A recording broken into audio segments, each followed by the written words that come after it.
Praise the lord. అందరికీ వందనాలు తెలియజేస్తున్నా. ఈరోజు దేవుడు ఇచ్చినటువంటి వాగ్దానము కీర్తనలు 51 అధ్యాయం 10వ వచనంలో వ్రాయబడినట్టుగా, దేవా నా యందు శుద్ధ హృదయమును కలుగచ్చు, నా అంతరంగమందు నూతన హృదయమును స్థిరంగా పుట్టించు. అయా నాలో శుద్ధ హృదయాన్ని దయచే. ఈ లోకమంతా వెతికిన నీతిమంతుడు ఎవరునూ లేరు. ఈ లోకంలో దేవుడు అయిన నీవు పరిశుద్ధుడవని మేము నమ్ముచున్నాం. నీవు పరిశుద్ధత కలిగిన దేవుడవు కాబట్టి మాలో కూడా అటువంటి పరిశుద్ధతని నింపు ప్రభు అని అడుగుతున్నాం. నిజమే. ఎందుకు అనంటే ఈ లోకంలో పరిశుద్ధులు నీతిమంతులు ఎవ్వరునూ లేరు. లోకమంతా వెతికిన ఒక్కరు కూడా ఏ పాపము చేయని ఒక్క వ్యక్తి కూడా ఉండడనమాట. మరి ఆ మనిషిని నీతిమంతుడిగా మార్చాలి అని అంటే నీ రక్తం వలన అవుతుంది. నీ పరిశుద్ధ రక్తము వారి మీద ప్రోక్షించినప్పుడు నీతిమంతులుగా మారతారని వాక్యం సెలవిస్తుంది. కాబట్టి నీ రక్తాన్ని మేము అనుసరిస్తున్నాం. ఒకరోజు ఒక కుమార్తె టీవీ ముందు కూర్చొని సినిమా చూస్తుందంట.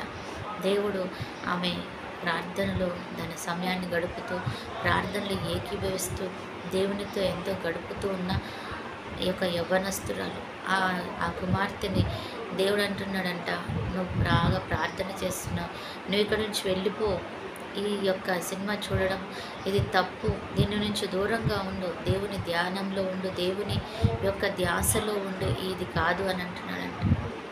నిజమే. ఆ రీతిగా చెప్పగలిగేది ఒక దేవుడు మాత్రమే కదా.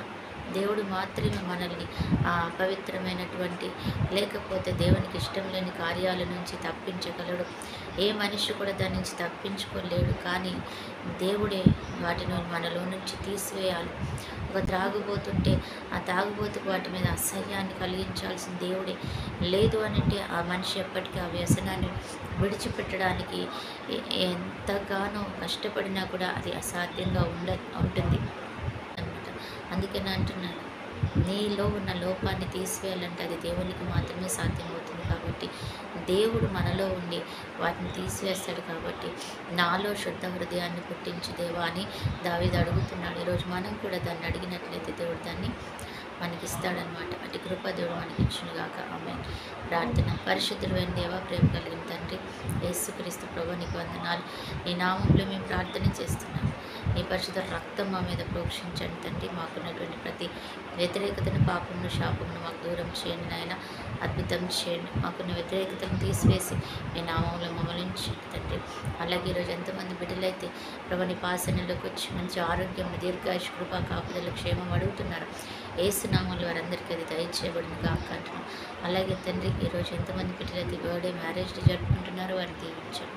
శుద్ధ హృదయం దయచేసి వారిని బ్లెస్ చేసి నడిపించుకోండి. యేసు శ్రేష్ఠ నామంలో అడిగి వేడుకుంటున్నాం తండ్రి. ఆమేన్.